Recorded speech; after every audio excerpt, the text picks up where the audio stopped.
My daughter-in-law threw a glass of wine at my wife in the middle of our son's housewarming party, in front of 30 people, and my son stood there and did nothing. I'm still not sure which part hurt more. My name is not important. What matters is that I'm 61 years old. I spent 34 years working for the city, infrastructure planning, mostly, and I raised my son, Theo, to be a decent man. Or at least I thought I did. My wife, Barb, she gave up a career in nursing to be there for him when he was little.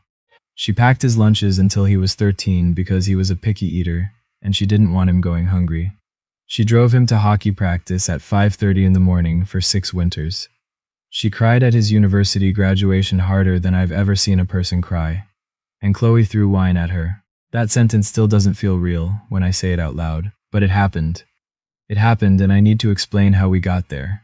Because it didn't come out of nowhere. It never does. Theo met Chloe 4 years ago at a work conference in Calgary. He'd been living in Ottawa since finishing his MBA, working for a consulting firm downtown. He called me the week after that conference, excited in a way I hadn't heard from him in years. He said she was brilliant. He said she had this energy that just filled whatever room she was in. He said he'd never met anyone who made him feel so certain about things. I remember thinking, that's either the best sign or the worst one. We met her at Christmas that first year. Barb had spent 2 days making a proper holiday dinner. Turkey, roasted root vegetables, stuffing made from scratch, the whole thing. I picked up a nice Pinot Noir from the LCBO, the kind Barb and I save for occasions that feel like they deserve it. Chloe arrived wearing a coat that probably cost more than our monthly groceries, came in, looked around our living room and said, and I remember this clearly, "Oh, it's very cozy in here." Barb smiled and said thank you. I watched Chloe's face when she said it. She wasn't giving a compliment now. I didn't say anything. I want to be honest about that. I told myself I was being uncharitable. I told myself she was nervous. People are different when they're nervous. I gave her the benefit of the doubt, and Barb gives everyone the benefit of the doubt. It's one of the things I love most about her, and one of the things that worries me. The dinner went fine on the surface. Chloe talked a great deal about her own family. Her father was some kind of VP at a pharmaceutical company in Vancouver. Her mother had been a city councilor, and about her own work, her plans, her opinions. She was smart, I won't deny that. But she asked Barb almost nothing. Not a single question about her life, her work, her interests. When Barb mentioned something about a hiking trip we'd taken in Algonquin that fall, Chloe changed the subject inside of 10 seconds. Theo didn't seem to notice, or if he did, he didn't show it. Over the next 2 years, we saw them maybe 4 or 5 times. Always on their terms, always their timing. Barb never complained. She'd call Theo every week, just to check in, just to hear his voice. He'd answer sometimes, call back other times, occasionally let it go to voicemail and respond with a text 2 days later. I noticed Barb would never say anything about it to me unless I asked directly. And even then she'd just say, he's busy. They're both busy. It's fine. It wasn't fine, but I understood why she said it. When Theo told us he and Chloe had bought a house together in Canada, a nice neighborhood, newer build, the kind of place that costs more than it should, we were happy for him. Genuinely happy. Barb started looking for a housewarming gift the day after he called. She found a custom print of a topographic map of the lake where Theo spent summers as a kid, had it framed professionally. She was so pleased with it. She kept bringing it up over the following weeks, wondering if they'd like it, wondering where they might put it. The housewarming party was on a Saturday in late October. About 30 people, mostly their friends and a few colleagues, 2 or 3 family members from Chloe's side. We were the only ones from Theo's family. His aunt and uncle had sent a gift but couldn't make it. His cousin was in BC, so it was just us, surrounded by people we'd never met, in a house we'd never been inside, trying to connect with a son who kept getting pulled in 6 directions at once. Barb had her hair done that morning. She wore the gray blazer she saves for things she considers important. She was nervous in the car on the way there, which she expressed by talking about the weather and asking twice whether I thought the gift was appropriate. I told her it was perfect. I meant it. The house was impressive. Big open kitchen, new appliances, high ceilings. Chloe had clearly put thought into how things looked. There were little charcuterie boards on every surface and a bar cart at the corner. And plants I don't know the names of in every room. She'd hired someone to take photos. The whole thing felt more like a photo shoot than a party. We found Theo in the kitchen and hugged him, and he seemed genuinely glad to see us, which helped. He poured me a beer, got Barb a glass of white wine, and for maybe 20 minutes, things felt almost normal. He showed us around the main floor. We met a few of his friends. Barb laughed at something one of them said. I thought, okay, this is going to be fine. Chloe found us near the dining room table around 8 o'clock. I don't know what preceded it, exactly. I know Barb had been talking to one of Theo's coworkers about something.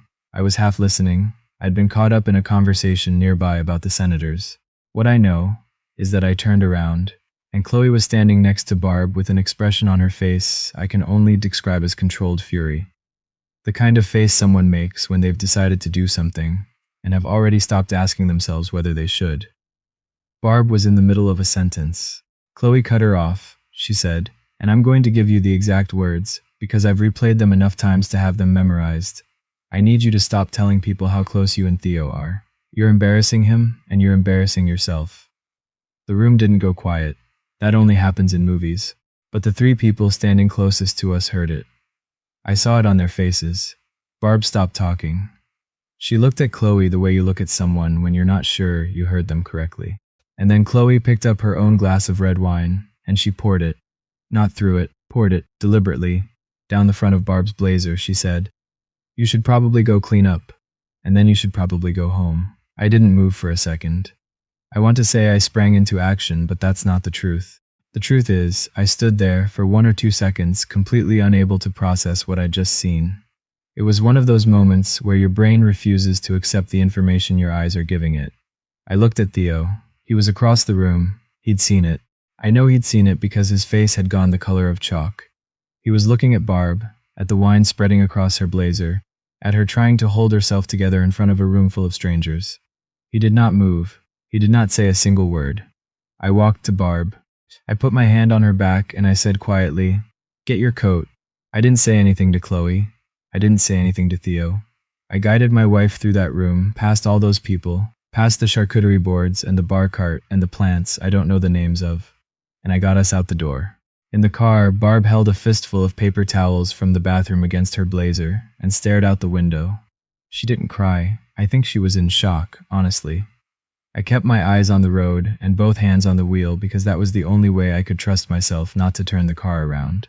After about 10 minutes, she said very quietly, "I don't think I said anything wrong." I said, You didn't say anything wrong." She said, "I just told them we talk every week." I said, "I know." And then she did cry, not dramatically, just steadily, looking out the window at the dark highway, the way someone cries when they're very tired and very sad and not at all surprised. Theo called the next morning. I let it go to voicemail. He called twice more before noon. I listened to the messages. He said he was sorry. He said Chloe had been stressed. He said things had gotten out of hand. He said he wanted to talk. I called him back that afternoon. I said, "Are you calling to apologize for yourself or to deliver Chloe's apology on her behalf?" He was quiet for a moment. Then he said, "Both, I guess." I said, "Then this conversation can wait until your wife is ready to have it herself." He said, "Dad." I said, "Theo, your mother had wine poured on her in your house in front of your friends. She wore that blazer because it's the one she saves for things that are important to her. Do you understand what I'm telling you?" He didn't say anything for a long time. I said, "Call when Chloe is ready to speak to us directly. Until then, your mother and I need some time." I hung up. I sat in my office chair for about 20 minutes, doing nothing. Then I went and made Barb a cup of tea and watched the end of a nature documentary with her. And didn't say much. And she leaned against my shoulder, and that was the evening. I want to be clear about something. I didn't cut my son off. I know that's what some people would have done. I've heard the argument, and I understand it. But Theo is my son. 33 years of being his father does not disappear because of one terrible night. What I did was set a condition, and I held it. The weeks that followed were quiet in the way that only families can make things quiet. A specific, particular kind of silence that has weight to it. Barb went back to her routines. She walked every morning, met her friend Joanne for coffee on Thursdays, kept her book club going. She didn't talk about Theo much unless I brought it up. When I did, she'd give me a small, tired look and say something like, "He'll figure it out," and change the subject. I wasn't sure she believed it. I wasn't sure I did either. About 3 weeks after the party, Chloe called Barb's cell phone. Barb told me about it that evening.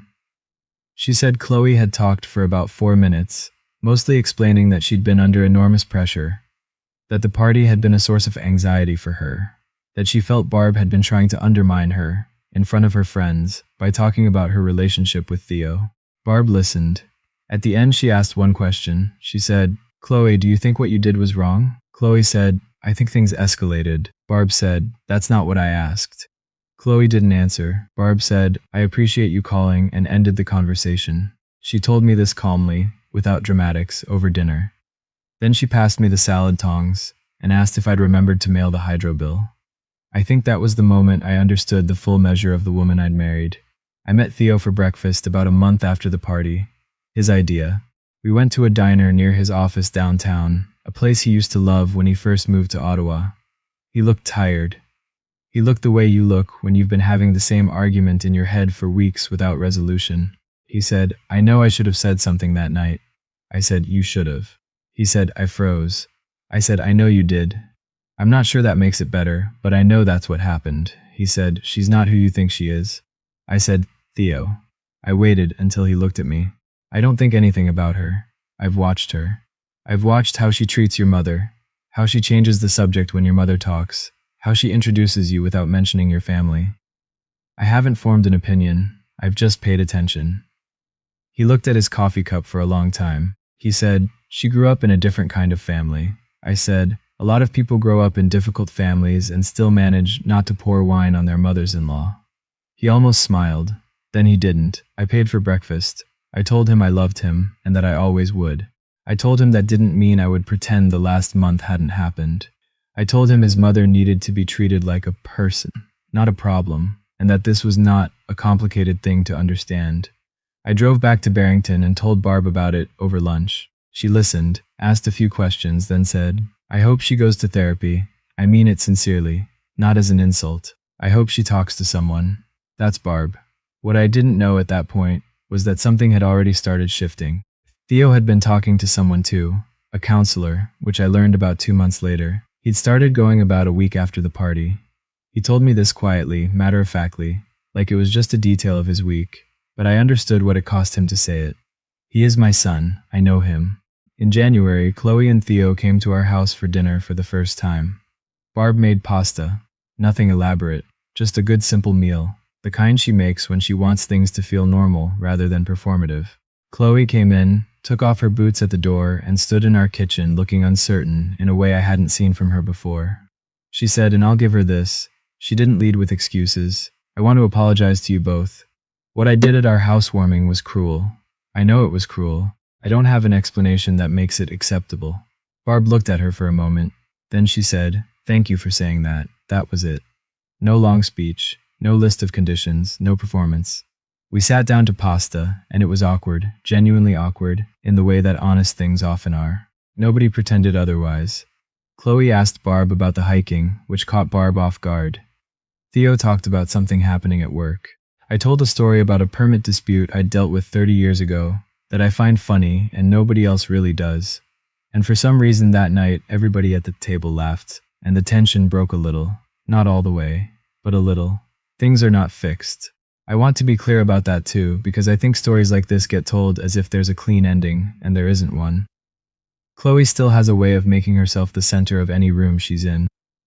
She still doesn't ask Barb many questions. Theo still sometimes defers to her in ways that make me hold my breath. The counseling has helped him, I think. Helped him see his own patterns. Helped him say things directly that he used to leave unsaid. But he calls his mother every week now. Not always long calls. Sometimes just 10 minutes while he's walking to his car after work. Barb acts like it's nothing, like she hasn't been waiting for it, but I see her face when she hangs up. I know what it means to her. There's a thing I've thought about a lot since last October. About what it means to stay present in your kid's life when staying present is genuinely hard. It would have been easier in some ways to walk away, to say, "We tried, it didn't work, we're done." Some people told me I should have. A few told me I was a fool not to. But Theo is my son. And I believe people can change. Not always, not completely, not on anyone else's schedule, but I've lived long enough to know that the version of a person you see at their worst is not the only version that exists. I've been at my worst too. I hope the people who love me understood that. The topographic map of the lake, the one Barb had framed for the housewarming gift, ended up hung in the hallway of their house, near the stairs. I noticed it the first time we went back. I didn't say anything about it, but I noticed.